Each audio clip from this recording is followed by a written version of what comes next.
जय सिया राम भक्तजनों। प्यारे भक्तों, जो व्यक्ति इस एक बात को समझ लेगा वह भगवान की भक्ति जरूर करेगा। तो प्यारे भक्तों, आप ये ध्यान से सुने, एकाग्रचित होकर के, और ये समझने का प्रयास करें कि क्या समझाया जा रहा है। दुनिया में हर तरह के इंसान होते हैं, गरीब भी होते हैं, अमीर भी होते हैं, छोटे भी होते हैं, बड़े भी होते हैं, खूबसूरत बदसूरत भी होते हैं। भगवान ने ये दुनिया हर तरह से बनाई है। इस दुनिया में कोई ऐसी चीज़ नहीं है जो उसने नहीं रची हो। परमात्मा ने ये संसार इतना विचित्र बनाया है कि इसको समझना बड़ा मुश्किल है। अच्छे अच्छे ऋषि मुनि, ज्ञानी महात्मा इसको समझ नहीं पाए। लेकिन हर व्यक्ति के अंदर ये एक चीज़ नहीं होती। वो क्या है? धैर्य। धैर्य हर व्यक्ति के पास नहीं होता है। वो व्यक्ति बहुत कम होते हैं जिनके पास धैर्य होता है, जो निराश नहीं होते हैं। तो वही एक चीज़ है कि जिसके पास धैर्य है, जो निराश नहीं होता है, वो न चाहते हुए भी हर कार्य में सफलता पा लेता है। और सफलता ही नहीं, वो परमात्मा को भी प्राप्त कर लेता है। क्योंकि जिस काम में वो लग जाता है, जिसके पास दृढ़ता होती है और जिसके पास निराशा नहीं होती है, वो हर कार्य में सफल तो होता है। तो ये तो रही भक्ति की बात।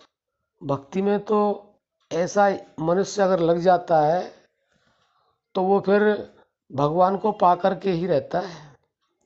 क्योंकि जिसके पास निश्चय है, जिसके पास निराशा नहीं है, जिसके पास धैर्य है, वो तो किसी भी सूरत में, किसी भी आपत्ति में, किसी भी दुख में तो वो विचलित होता ही नहीं है।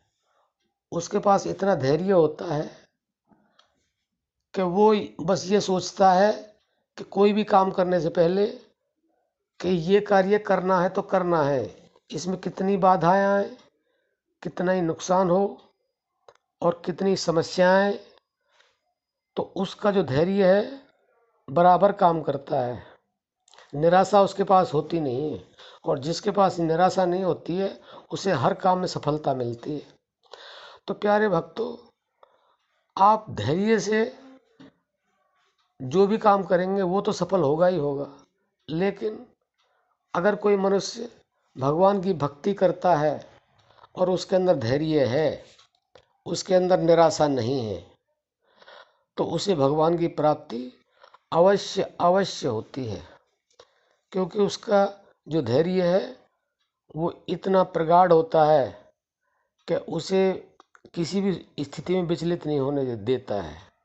दुख आए तो कोई बात नहीं, सुख आए तो कोई बात नहीं, हानि हो कोई बात नहीं, लाभ हो कोई बात नहीं।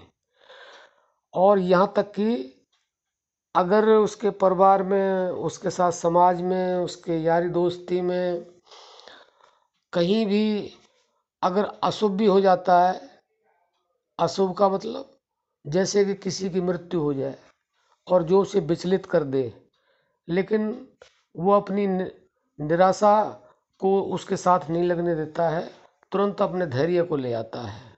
क्योंकि उसने समझ लिया है कि मेरा लक्ष्य केवल ये है। तो जिसके पास धैर्य है, निराशा बिल्कुल नहीं है।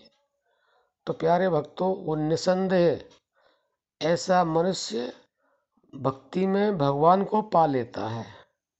तो आप समझ गए होंगे। आप अपने लक्ष्य को निर्धारित करें और हर काम में सफलता प्राप्त करें। और अगर आपने भक्ति में अगर अपना धैर्य लगा दिया, अपनी निराशा को दूर हटा दिया, तो भगवान की प्राप्तियाँ अवश्य अवश्य आपको होगी। आज के लिए सिर्फ इतना ही। जय सिया राम।